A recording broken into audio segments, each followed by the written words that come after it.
Утро Якутии в эфире. Просыпаемся вместе с нами, просыпаемся всей семьей. Так что, если вы пока что единственный в доме, кто открыл глаза, будите своих домочадцев, потому что день начинается, нужно к нему подготовиться. Ну а мы сделаем все возможное, чтобы подготовить вас максимально позитивно и максимально бодро к этому дню. И причем всех вообще членов вашей семьи, потому что для всех найдется много чего интересного в нашем эфире. Ну и в начале эфира, конечно же, напоминаю вам про наш телеграм-канал, на который рекомендуем, конечно же, подписаться. QR-код видите на экране, его можно отсканировать и прямиком на канал попасть. Там много чего публикуется в течение дня, все то, что не попало в наш эфир, да и вообще разные интересные вещи. Также есть у нас и телефон студии 42 14 39, можно всегда позвонить, задать вопрос во время беседы с гостями, или же вам хочется кому-то передать привет или поздравить кого-то с чем-то, тоже можно этот номер для этого использовать. Ну а мы тем временем начинаем. Что важно для семьи, кроме теплых отношений? Наличие, конечно же, собственной жилплощади играет не последнюю роль в благополучии семьи, а вот насколько сейчас доступна ипотека, в том числе семейная. Новость последних дней. Ключевая ставка в России достигла исторического минимума, преодолев даже уровень кризисного 2022 года. Как это обстоятельство повлияет на кредиты, в том числе на ипотеку, узнаем в формате нашей такой рубрики «Свежая голова» управляющего отделением Банка России по Республике Саха-Якутия Антона Коноплева. Антон Анатольевич, доброе утро. Как меня слышно? Доброе утро. Отлично. Доброе утро, слышно хорошо, да. Вас тоже. Ну вот вопрос, да, в минувшую пятницу ключевая ставка сразу на 2 пункта увеличилась до 21%. Вот на ваш взгляд, как это решение может отразиться на ставках банков? Ну и в частности, конечно же, такой самый главный продукт – это ипотека. Ипотека, да. Ну, ставки по ипотечным рыночным кредитам обычно следуют за изменением ключевой ставки, и у них однонаправленное движение. Но вместе с тем ключевая ставка – это не единственный фактор, который влияет на банковские ставки по ипотечным кредитам. На них влияют индивидуальные условия, кредитная история каждого заемщика. Ну вот, например, дроперам, наверное, не стоит рассчитывать на низкий процент, если вообще рассчитывать на получение ипотечного кредита. Ну а также влияет уровень дохода отдельного заемщика, его долговая нагрузка, сложившаяся на момент обращения. Ну, хочется сказать, что в Якутии более 70% выдаваемых ипотечных кредитов приходится на льготные ипотечные программы. И вот здесь изменение ключевой ставки не оказывает влияния на ставки по таким кредитам. Ну вот слово совсем может быть. В рамках этих льготных государственных программ ипотечные кредиты выдаются ведь по фиксированным ставкам. В зависимости от условий этих программ у нас несколько в государстве работает, и банки не вправе самостоятельно повышать эти процентные ставки для заемщиков выше установленных пределов по этим программам. Так вот, максимальная процентная ставка по самому популярному у нас продукту, льготной программе с господдержкой дальневосточной ипотеки, составляет 2%, и эти 2% так и останутся. Ну вот, наверное, так. Ну, в целом, то есть, как мы понимаем, льготные категории ипотечных продуктов, они без изменений остаются и все так же, ну, грубо говоря, остаются доступными. Но вот другой вопрос, да, а какой вот прогноз может быть по ключевой ставке на ближайшее будущее? Ну, здесь, наверное, на долгосрочные ставки в большей степени влияет ожидаемая банками инфляция. Это, наверное, распространяется и на ипотечные ставки. Вот, когда она была вблизи цели, вот в 2017-2019 годы, банки выдавали ипотечные кредиты по низким ставкам, и мы помним, ставка была однозначная, в районе 8% такая ставка была. И для того, чтобы ипотека была доступна всем, не только участникам льготных программ, необходимо снижать инфляцию. И Банк России решением этой задачи занимается и сохраняет цель в 4% по инфляции, хотя и допускает повышение возможности ключевой ставки в дальнейшем, на ближайшем заседании. Ну а по нашему обновленному прогнозу по итогам заседания 25 октября, с учетом проводимой нами денежно-кредитной политики, инфляция в целом по стране вернется к уровню в 4% в 2026 году. К сожалению, вот пока так. Ну, то есть ожидаем возвращения, да, к целевой инфляции в Да, течение 2 лет. никаких сомнений не должно быть. Инфляция вернется к намеченной цели. Сохранение денежно-кредитных условий, жестких денежно-кредитных условий, ну, более продолжительного времени потребует. Антон Анатольевич, спасибо большое. Ну, вам желаем, конечно, отличного, бодрого утра и, конечно, хорошего дня. Да, спасибо, спасибо. Ну, с прогнозами в банковской сфере ознакомились. Теперь давайте узнаем, какая погода ожидает нас сегодня за пределами наших квартир, за окном. По данным Гидромедцентра, сегодня в центральных районах Якутии температура воздуха от минус 16 до минус 20, в заречной группе от минус 15 до минус 27. В южных районах 4-8 градуса мороза, в Вилюйской группе от минус 15 до минус 24. В нижнеленских районах от минус 20 до минус 22, в западных от минус 6 до минус 14. В Колымо-Идигирской группе улусов от минус 10 до минус 29, в Янских от минус 12 до минус 33, на северо-западе от минус 17 до минус 27. В городе Якутске температура воздуха в 6 часов утра составила минус 20 градусов, атмосферное давление 752 миллиметра ртутного столба, ветер северный 1 метр в секунду. Сегодня днем в столице республики ожидается небольшой снег, ветер северо-восточный 2-5 метров в секунду, температура воздуха днем установится на отметке минус 13, минус 15 градусов. Ну а начинать свой день со сводки последних новостей – хорошая практика. И неплохо бы ее прививать с ранних лет. Взрослые совсем скоро ознакомятся с этой сводкой. Ну а сейчас давайте дадим такое право и возможность детям. На очереди детские новости. Наши юные корреспонденты подготовили сюжет о профилактической операции «Тонкий лед». Зима приближается, а появившийся лед создает ложное чувство безопасности при выходе на водоемы, опасность которых видна не сразу. В настоящее время на водоемах республики наблюдается процесс ледообразования. Лед замерзает неравномерно, тонкий и опасен для жизни. В этот период в группе риска находятся рыбаки, охотники, судоводители, водители автотранспортных средств и дети. Из-за участившихся несчастных случаев на тонком льду были введены соответствующие запреты и штрафы. Например, для граждан он будет составлять 5000 рублей, для должностных лиц от 20 до 50 тысяч, а для юридических от 100 тысяч до 1 миллиона рублей. Чтобы не допускать несчастных случаев, а также проинформировать население о мерах безопасности, сотрудники МЧС Якутии провели операцию «Тонкий лед». Да, операция «Тонкий лед» стартовала у нас по всей республике. В северных районах уже она давно идет. До нас только сейчас доходит, потому что как раз буквально за эти выходные большинство водоемов города Якутска и вообще республики покрылись тем самым тонким льдом, когда уже люди думают, что можно выступать на лед, что категорически является неправильной формулировкой. И человек неправильно об этом думает, что если уже лежит лед и на нем есть снег, то можно выходить. Как раз таки нет. Это самая опасная пора для человека, который пытается перейти по тому или иному водоему. Также для предотвращения происшествий на льду сотрудники МЧС информируют и раздают памятки подросткам прямо на улицах. Также проводят инспекции, профилактические рейды возле водоемов. Нельзя проверять ударом ноги или камень. Вот камень кинули, там ребятишки, а камень вынесут. А если туда пойдут, то нарушили уже. Значит, могут попасть в беду. Может такое дело быть? Конечно, может. Может.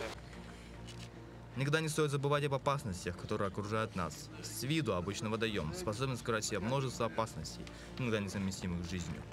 Соблюдение правил безопасности не только поможет предотвратить возможные проблемы, но и даже спасти жизнь. Александр Горохов, Аэлита Махно, Якутск. Вот особенности климата Якутии в том, что где-то в конце октября лед еще тонкий, а в некоторых местах на водоемах уже ледостав, и рыбаки начали выходить на подледную рыбалку Мунхаб. Это процесс подледной рыбалки на карася, на русский язык переводится как невод. Традиционная зимняя рыбалка начинается в конце октября, начале ноября, когда озера покрываются достаточно крепким слоем льда. При удачной рыбалке за один раз можно поймать несколько тонн карася, но после улова, как правило, озеру дают отдохнуть 2-3 года. Во главе большой компании обычно есть знатоки Мунха, которые обычно знают особенности местности и указывают место, где нужно прорубить проруби, через которые спускают и вытаскивают невод.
Ну, одно дело – это, конечно же, выловить рыбу, другое – это приготовить. А если много, то заготовить на зиму.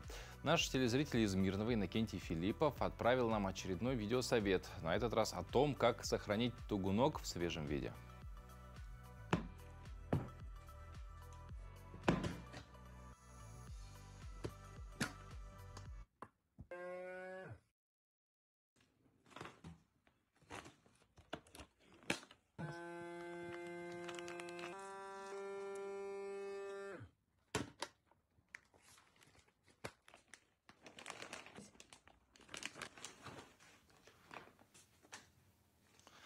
Ну что ж, далее на очереди сводка новостей, с которой нас ознакомят наши коллеги из информационной службы.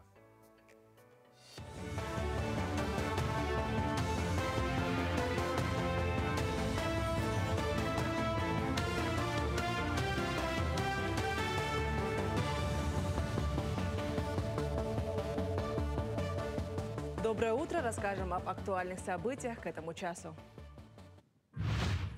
Следственный комитет за последний месяц завел 20 дел о халатности после нападения бездомных собак на людей в Якутии. Случаи агрессивного поведения животных зафиксированы в Якутске, Валданском, Вилюйском, Тампонском, Аймяконском, Ленском, Мирнинском, Нерингринском районах. Якутск посетил первый зампредседателя Комитета Госдумы по экологии, природным ресурсам и охране окружающей среды Владимир Бурматов. Он обсудил проблему регулирования численности безнадзорных животных с главами муниципалитетов, главой Якутии. Стороны договорились дорабатывать региональный республиканский закон, чтобы он эффективно учитывал географические и климатические особенности Якутии и позволял защищать граждан от нападения животных. Нерингринский транспортный прокурор утвердил обвинительное постановление в отношении 60-летнего гражданина Республики Беларусь, обвиняемого в совершении преступления, а именно покушения на дачу взятки, лично в размере, не превышающем 10 тысяч рублей. В ходе дознания установлено, что обвиняемый 30 сентября 2024 года вместе с другими вахтовиками возвращался домой и находился в состоянии алкогольного опьянения, за что из зоны досмотра аэропорта Нерингри был доставлен в дежурную часть отдела транспортной полиции для составления протокола об административном правонарушении. Обвиняемый предложил сотруднику полиции 1000 рублей и попросил не привлекать его к административной ответственности. Полицейский от взятки отказался и задержал мужчину. Уголовное дело с обвинительным актом направлено в Мировой суд Нерингринского суда Республики Саха-Якутия для рассмотрения по существу. За данное преступление предусмотрено наказание в виде лишения свободы на срок до 1 года. По ходатайству виновного дознание производится в сокращенной форме, в связи с чем наказание не может превышать половину от указанного срока. В 2022-2023 учебном году 825 учащихся показали низкий результат по результатам ЕГЭ. На дополнительные занятия по проекту «Цифровая школа» помогли им поступить в учебные заведения. В этом году преподаватели Центра продвижения «Плюс» планируют охватить 1200 учащихся республики. Дополнительные занятия ведутся в неделю 2 раза в дистанционном формате по 6 предметам. В арктические районы, где нестабильная связь, записанные занятия отправляют электронным носителям. В прошлом году мы в качестве апробации открыли учебный центр, набрали 825 детей, которые показали низкие результаты контрольных средств. И все эти 825 детей, почти 90%, достигли минимального порога единого государственного экзамена. И такая индивидуальная работа с обучающимися, с выпускниками школ, которые планируют сдать единый государственный экзамен, но испытывают трудности, пробелы в образовании, да, то мы решаем вот эти проблемы.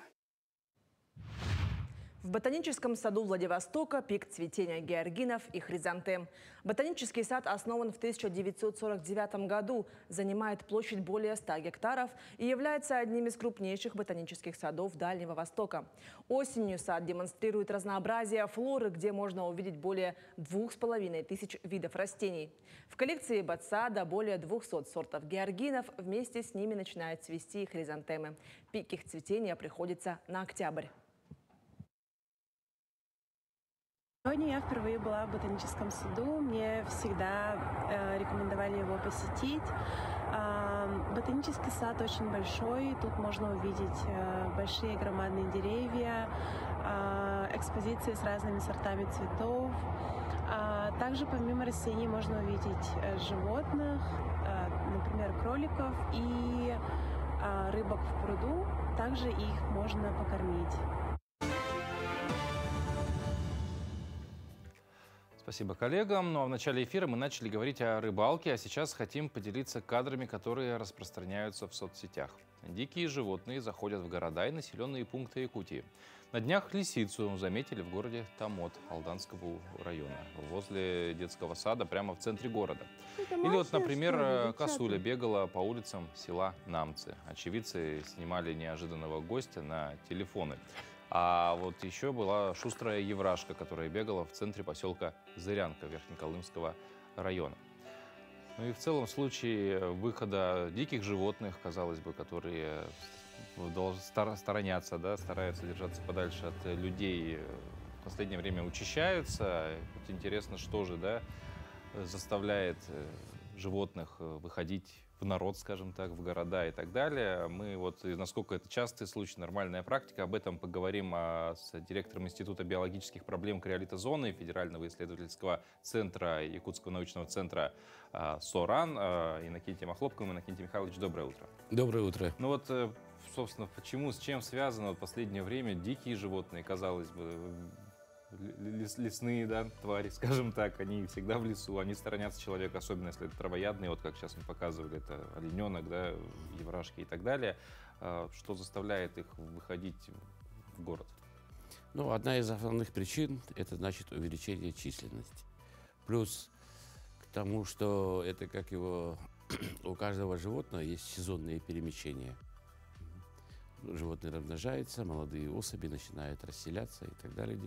И в основном, значит, это как его населенные пункты заходят или молодые, ну, это можно сказать, как его подростки и так далее, которые не умудрены еще своим животным таким жизненным опытом, еще хорошо не знают все это, и у них так это вот получается. Ну и второе, конечно, это вот, возможно, и вот изменение климата, которые на них тоже очень влияет. Это может быть малоснежье, может быть многоснежнее, наоборот, которые вынуждают их в поисках корма. Но основной для них инстинкт – это поиск корма. Но с другой стороны, есть, конечно, и любопытство у них. Например, вот косуля, она подходит поближе, и тут же появляются собаки, ну и ей приходится спасаться. Ну а еврашки, они все время рядом с человеком живут. Так что здесь удивляться не стоит, конечно, да. Ну, лисы вот тоже. Вот лисы после тех лет, как в 90-х годах был пик численности зайца, как поднялась численность, у них очень зависит тоже эта численность от кормовой базы. Заяц беляк в 90-м году был большой пик численности, после этого поднялась численность лис, и до последнего времени они держатся. Вот что удивительно, мы сейчас это изучаем, но одной из причин мы считаем вот то, что все же вот изменение климата повлияло на то, что теплые зимы, хорошая у них кормовая база была и так далее. А отмечаются ли, может быть, вообще в целом какие-то изменения в поведении животных и птиц? Ну, в целом, конечно, ну, не слишком. Это сейчас наблюдается такое, но очень много животных, таежных даже, сейчас стали проникать в арктическую зону. Ту же косулю, например, у побережья моря Лаптевых, это село Усть-Оленек, оно почти рядом с ними было зафиксировано. Наши бурые медведи ходят, как я давно уже говорю, по нашим этим приарктическим побережьям, да, что даже могут встретиться и с белым медведем. А есть вот такие изменения, конечно, нет. Ну, плюс еще, конечно, играет то, что, ну, например, я вот уже 60 лет прожил, и это, как его с детства был юным натуралистом и так далее.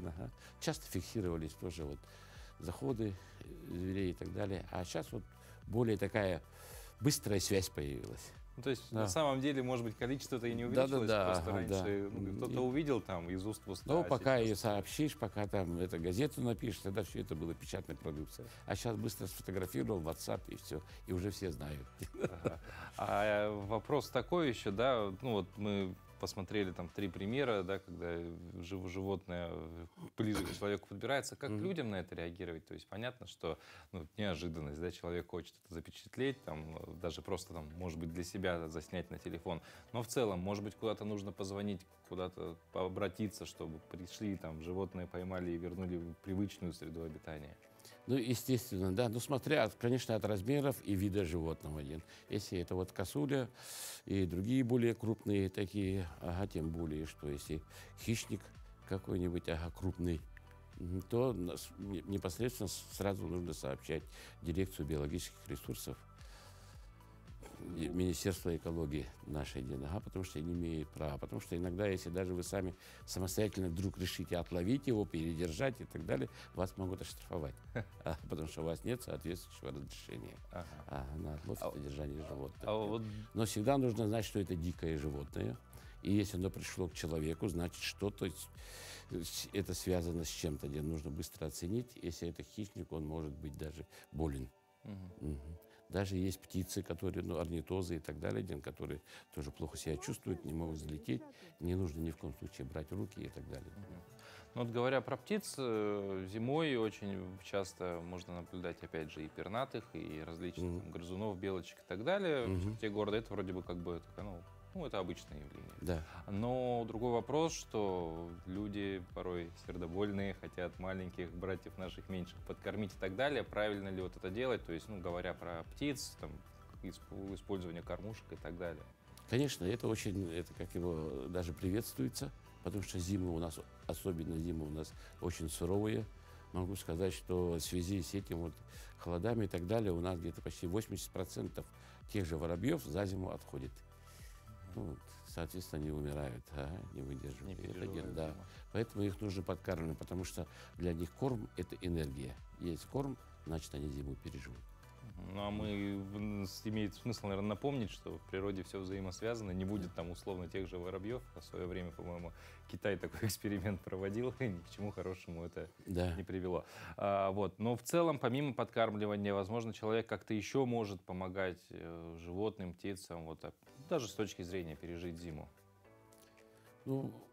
Основное это только подкармливание. Ни в коем случае не нужно брать ее в квартиру и так далее, потому что птица, другое животное живет на холоде. Если вы занесете ее в квартиру и так далее, ее терморегуляция нарушится. Если ее обратно выпустить, уже все. Это уже считайте, что она потеряет свою жизнь. То есть медвежью услугу оказываем таким образом. Да. И поговорили, конечно, про животных. Тем не менее, хотелось бы затронуть вопрос научной работы и так далее, в частности, Институт от биологических проблем криолитозоны. Какие исследования в последнее время проводит институт? Какие, может быть, научные открытия были выполнены за это время? У нас очень интересная работа, открытие практически на каждом шагу, потому что мы, живем в очень интересное время. Все у нас, и климат меняется, и обстановка меняется, и так далее. Но самое это такое интересное, которое, может, многие из СМИ слышали, это наши ученые провели очередной учет миграций стерха. Это самый знаменитый наш сибирский белый журавль, который является символом Якутии, один из самых редких в мире. 3 белых журавля в мире есть. Это японский белый журавль, наш сибирский белый журавль и американский белый журавль. И здесь впервые даже, это 6 тысяч с лишним пролетело. Охотский перевоз – это узкое бутылочное горлышко, где миграционный поток этого стерха проходит над этой территорией. Тем более, что подтвердило эти данные. В прошлом году мы в декабре были на зимовке наших журавлей в Китае, на озере Паянг, там соответствующий и заповедник. Там насчитали 5500 было на зимовке стерхов. А сейчас уже 6 тысяч, которые с птенцами наши туда пролетают. И нужно сказать, что когда начинались такие исследования, это в 2008 году и так далее, тогда всего по 600, по 700 особей насчитывалось. Видите, это очень такой хороший результат, что наши научные исследования, и это, мы постоянно работаем с Министерством экологии, особенно с дирекцией биологических ресурсов и ОПТ. Это результат нашей совместной работы и плюс международного сотрудничества с китайцами.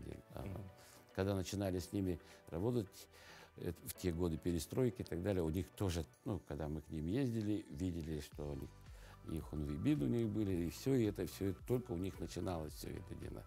Сейчас вообще там, например, приехали туда, вот в таком зале сидим, большой экран, все, они говорят, какого вы стеха хотите увидеть? Мы вот этот номер, там они говорят, кнопку нажимают, и вот тут же камера вытаскивает. Прямо конкретно. Да, вот он восходит, нормально кушает. Все это. Здорово. Ну, Иннокентий Михайлович, желаем еще больше тогда научной работы успешной именно. И, опять же, открытий различных. Ну и, конечно, самое элементарное, хорошего вам сегодня дня. Спасибо большое. Вот, до свидания. Ну, а многие хищные животные, например, да, они, конечно, представляют опасность для человека и животных поменьше. Но хищными бывают не только звери. Существует ряд хищных растений. Об одном из таких далее расскажет рубрика «Сад, огород». Доброе утро! Из серии «Экзотические растения». В нашей рубрике вот я хочу показать вот такие экзотические растения. Это венерина мухоловка. Это очень интересное растение. Он вырабатывает специальные ферменты, которые привлекают мух, ну, насекомых других. Да? Видите, вот здесь у них есть реснички. Растения-хищники известны тем, что они у себя на родине растут в очень бедных почвах. Поэтому они вынуждены перейти на белковое питание. Питаются насекомыми, мухами, мошками. Это растение называется непентhes крылатый или кувшиночник. Вот у него есть кувшинка. Сюда забегает насекомое, и кувшинка закрывается. Такое же хищное растение, сарацения желтая. То же самое вот здесь у нас есть ловушки. Сюда залетают насекомые, и все. Они там остаются и питаются сарацения ими. Также есть всем известная росянка. Видите, у него есть как бы реснички такие. И здесь у нас он собирает мошки. Мошки и переваривает их. Это очень вот такие экзотические растения. В домашних условиях венерину мухоловку можно держать чисто для экспериментов, для детей. Если растение голодное, то оно здесь бывает красное. А если это зеленое, то оно сытое. Но обычно это венерина мухоловка зимой уходит на покой, поэтому она вот ее перекармливать не надо. В случае, если ловушка становится красной, значит она голодная, и туда можно положить муху, но муху живую, чтобы она двигалась. И тогда вот ловушка захлопнется, и несколько дней, даже месяц может переваривать эту муху.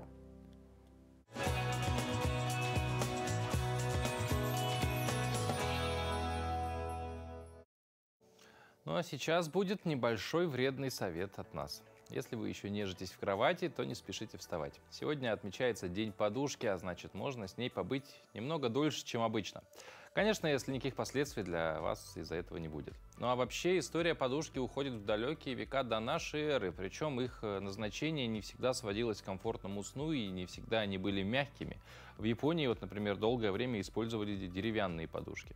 Честно говоря, если бы мы тоже использовали деревянные подушки, то вряд ли бы долго нежились в кроватях по утру. Так что, если вы испытываете проблемы с тем, чтобы встать с кровати сразу, как только проснулись, попробуйте использовать деревянную подушку. Правда, тогда могут начаться проблемы с другой стороны, с тем, что вы не захотите возвращаться в кровать вообще. Ну а о других датах сегодняшнего дня узнаем далее. На календаре 29 октября.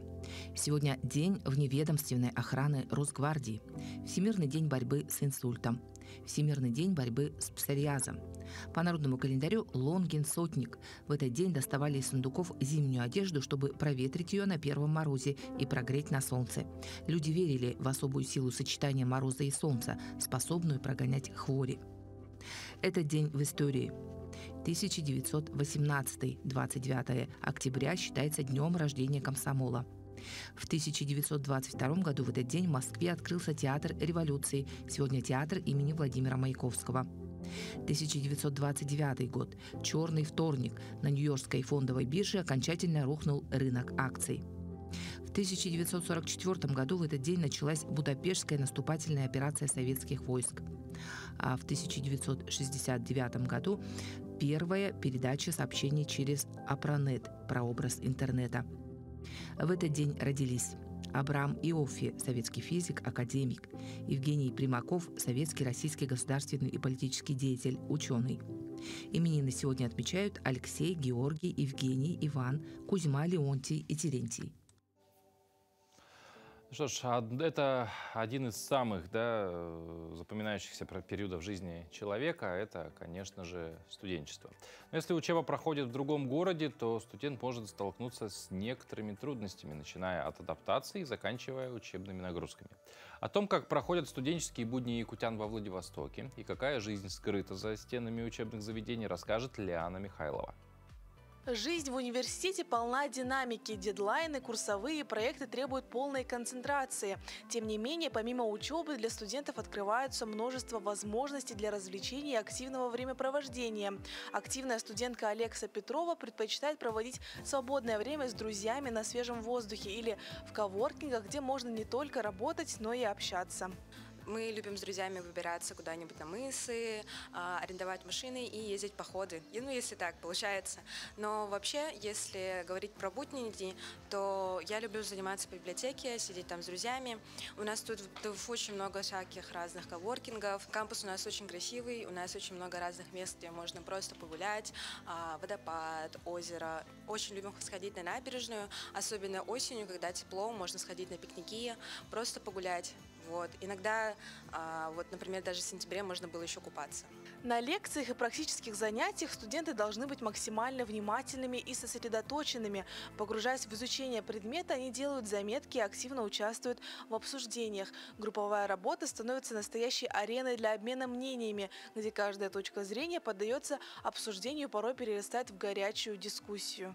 И я могу с точностью и с уверенностью сказать, что она очень активная в учебе. Даже если она совершает какие-либо ошибки, она все равно на них очень хорошо учится. То есть она тот самый человек, который на корейском единственный, она единственный человек на корейском, который поднимет руку, скажет, что она думает, и после этого сделает определенный анализ, то, что вот это было правильно, вот это неправильно, поэтому я сделаю для себя этот вывод. Но она всегда единственный человек, который как раз-таки стремится показать хоть что-то, что она может дать со своими знаниями. По словам Алексы, значительную часть своего времени она посвящает руководству якутского землячества Кескиль. На протяжении 2 лет она занимает руководящую должность и каждую неделю собирает группу земляков для организации новых мероприятий для якутян, проживающих в Приморье. Алекса также сильно замотивировала меня, поскольку я являюсь ее другом в Кескиль на 2-м курсе. Она также, если бы я был на ее месте, я бы не смог справиться со всеми обязанностями, со всеми делами, которыми руководствуется глава организации Кескиль. Также она очень хороший человек, помимо организации. Она очень ответственный человек, дружелюбный, всегда старается помогать окружающим, даже малознакомым людям.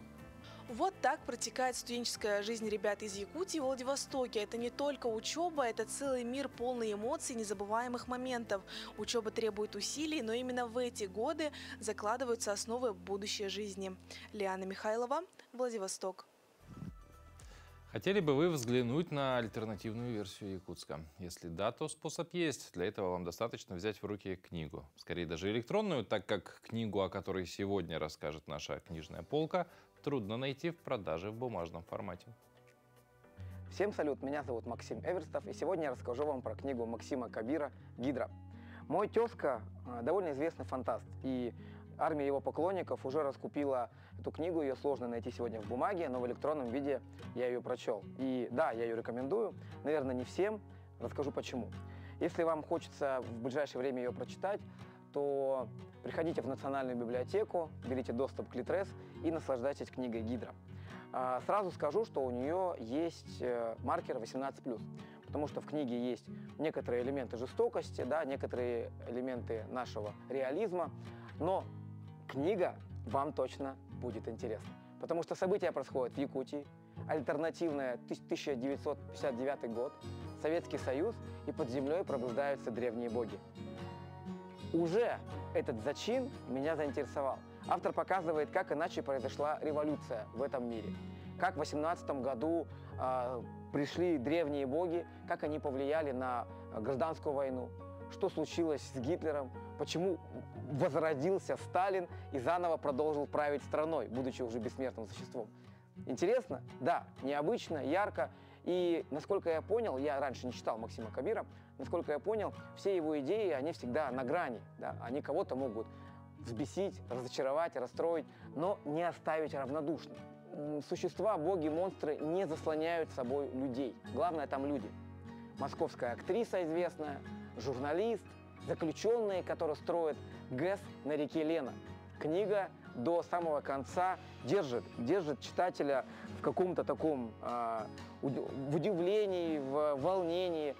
Ее можно почитать на электронных площадках. Если вам повезет, возможно, вы ее найдете в бумажном виде. Вот. Книгу я рекомендую. Ну, а сейчас как раз школьные каникулы, и это самое время для активного чтения. Но что же делать, если ребенок не читает, а главное, не хочет читать?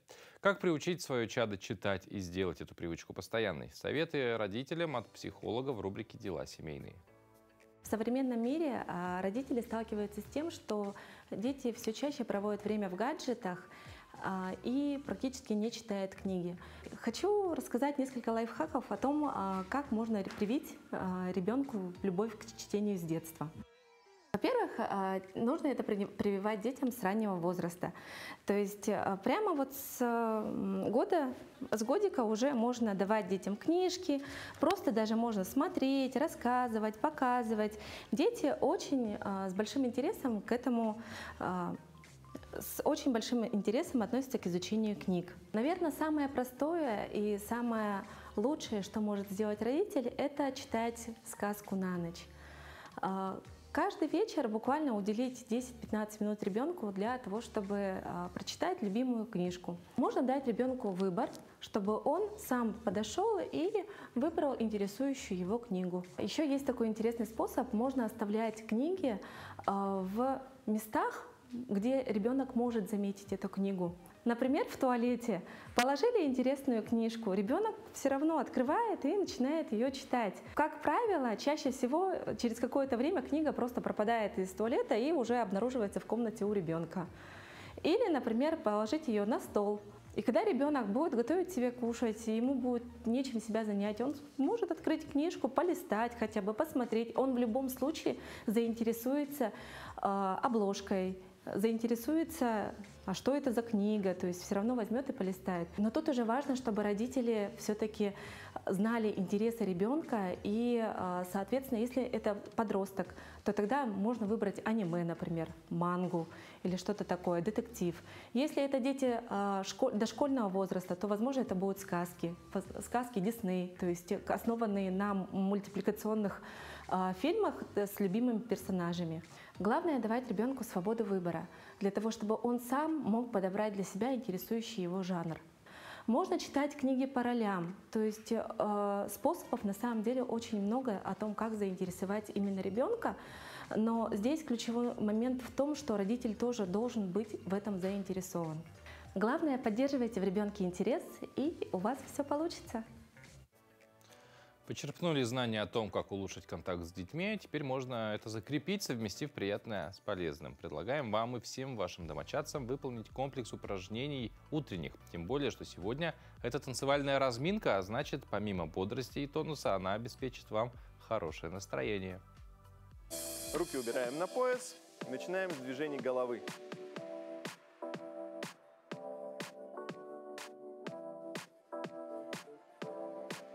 Из стороны в сторону то же самое. По кругу. В обратную сторону.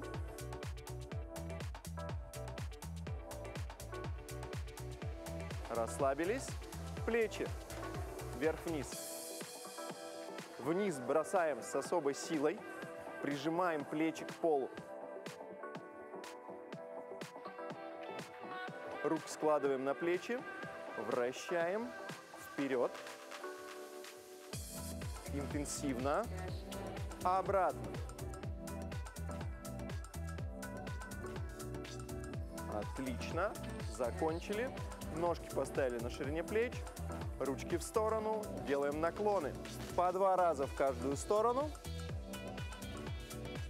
Ручки обязательно возвращаем в исходное положение.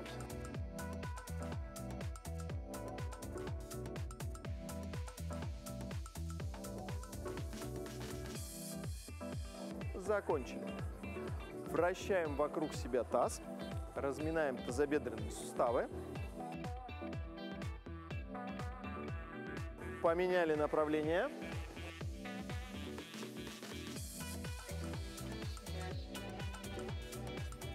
Собрали ноги вместе, ручки в стороны, скручиваем бедра вокруг себя с максимальной скоростью, которую можем себе позволить. Одну ножку открываем в сторону, продолжаем скручиваться, переходим с одной ноги на другую.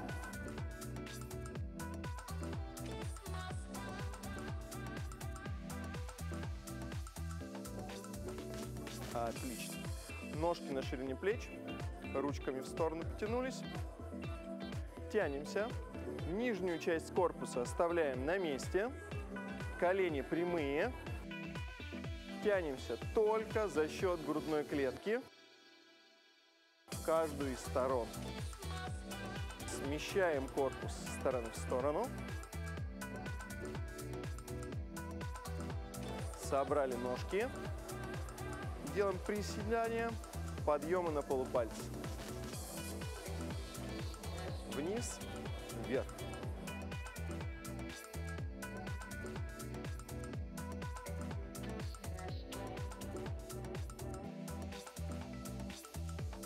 Отлично. Повращали стопу. Повращали другую. И желаю всем сегодня отличного дня. Ну а прямо сейчас наши коллеги из информационной службы расскажут о последних новостях.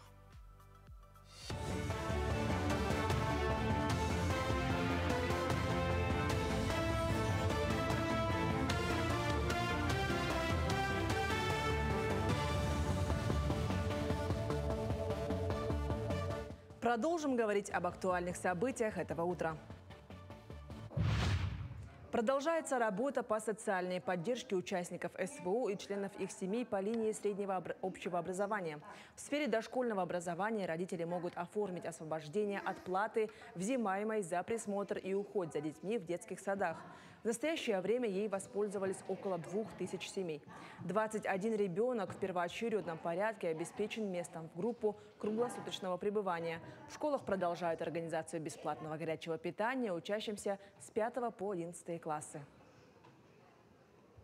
95 семей воспользовались сегодня правом на зачисление детей в группы продленного дня в школах, где после основных уроков дети занимаются различными видами дополнительного образования. 1029 учащихся сегодня бесплатно посещают кружки и секции после школы. И на сегодняшний день реализовано 2167 путевок в организацию отдыха детей и их оздоровления и санаторно-курортного лечения. Режим чрезвычайной ситуации регионального характера ввели на Камчатке в воскресенье из-за вспышки птичьего гриппа на единственной в регионе птицефабрике «Пионерская». В зону действия ЧС попали Петропавловск-Камчатский и Елизовский район. В ночь 25 на 26 октября на птицефабрике был зафиксирован в одном из птичников повышенный падеж. Специалисты провели необходимые мероприятия, в том числе отбор проб. Пробы были направлены в лабораторию, где подтвердили диагноз высокопатогенного гриппа птиц. Поголовье кур птицефабрики составляет около 200 тысяч голов, производство яиц до 50 миллионов штук в год. Автопарки некоторых учреждений физической культуры и спорта пополнились новыми машинами. Автобусы ПАС и микроавтобусы «Газель» передали в пользование спортивным школам и училищам Олимпийского резерва. Автомобили были приобретены в рамках подготовки к 8-м международным играм «Дети Азии», после чего глава и правительство республики приняли решение передать технику спортивным учреждениям. Для многих спортшкол наличие собственного автобуса решит вопрос выездов на соревнования. Хорошее приобретение для города, это особенно будет удобно. Небольшой автобус вместительный по сравнению с пазиком, более ловкий такой будет, более мобильные группы будет перевозить и очень удобно. Вообще у нас сейчас 2 ледовых дворца. Бывает, что тренировки проходят в Сулусе, в Фоке Сулус, и приходится туда детей тоже доставлять. И на этом автобусе будет маленько побыстрее, половчее, как говорится. Хакатон «Идея в Кубе» стал отличным возможностью для юных IT-специалистов проявить себя и продемонстрировать свой талант и креативность. В Центре цифрового образования детей IT-Куб города Якутска стартовал хакатон для начинающих IT-разработчиков. Цель проекта – выявление и поддержка талантливых детей в области IT-технологий среди детей и молодежи, развитие научно-технологического творчества детей. От слова хакер и марафон, и в общем хакатон. Вот. Здесь у нас ребята собрались с 5 по 11 классы, и в команде будет 3 участника.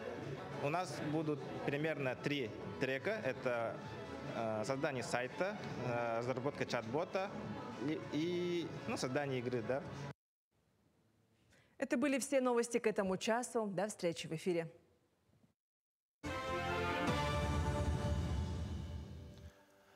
Последние годы Национальный художественный музей радует якутян крупными выставочными проектами, которые реализуются совместно с центральными музеями.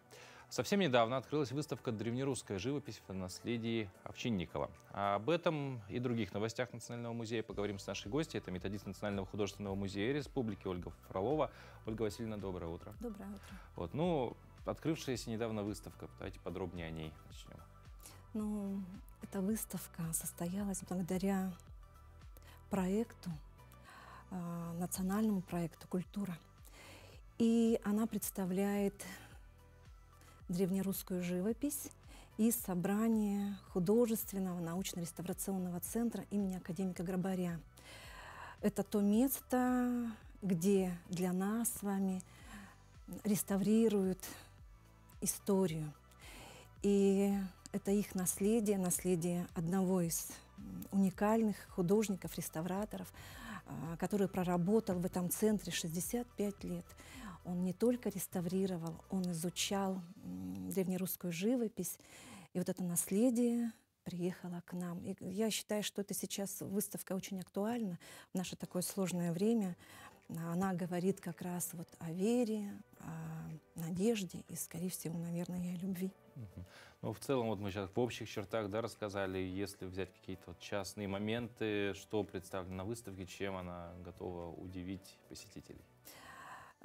Представлено где-то более 40 копий реконструкций, фресок, икон, фотодокументов, и дополнено еще произведениями из собрания художественного нашего музея. Это тоже живопись и декоративно-прикладное искусство. И плюс еще эта выставка дополнена аудиогидом. То есть каждый пришедший может сам пройтись и прослушать через QR-код какую-то информацию о том или ином экспонате. Да.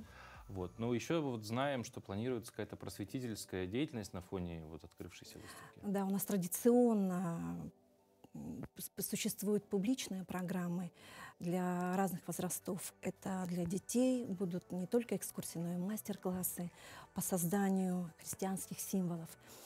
А для взрослых впервые публичная программа, которая будет с выходом в городскую среду.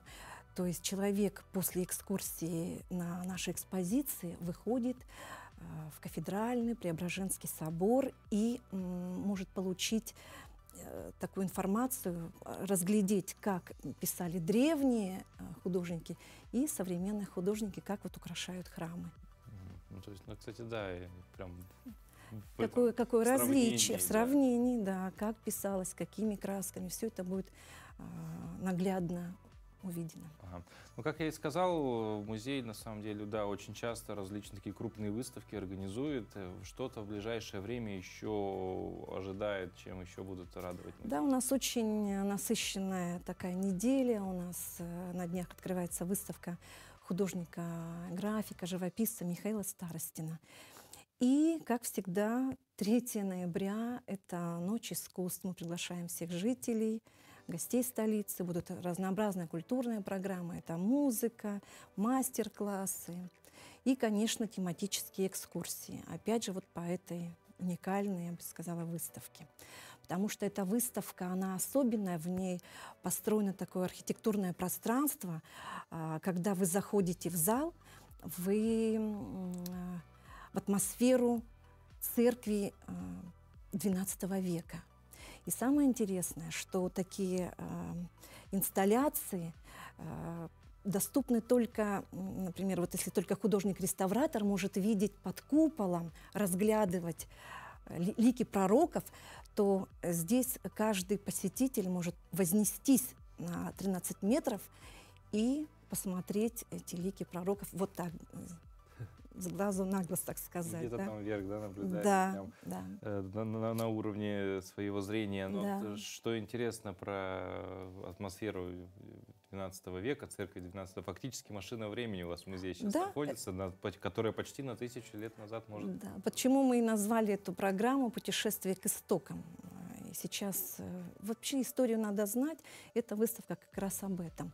И каждая икона, каждая фреска, она как какое-то открытие.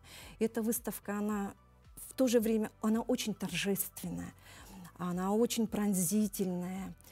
Вроде бы она такая и молчаливая, но в то же время в ней, в каждой фреске и в каждой иконе столько, очень много истории. И каждый для себя что-то откроет. Ну и я так понимаю, что выставку можно и по Пушкинской карте молодежи посетить. Да. Ага. Вот говоря про Пушкинскую карту, а есть ли какая-то статистика именно посещаемости вашего музея, что вот часто ли по Пушкинской карте ходят? Конечно, ведется такая статистика, и для нас такая задача стоит, чтобы был прирост по Пушкинской карте. Ну, в целом работаем со школами, мы работаем со школами, потому что и, так сказать, и заставляем, чтобы учителя тоже на это обращали внимание, потому что это наша важная задача общая. Ну, это у нас как минимум культурное просвещение, Да. залог развития, мне кажется, любого человека. Конечно. Ну и завершая нашу беседу, где подробно можно ознакомиться, опять же, с выставками текущими, какими-то выставками будущего? Ну, как обычно, это наш сайт Национального художественного музея, это телеграм-каналы, ну и различные сети.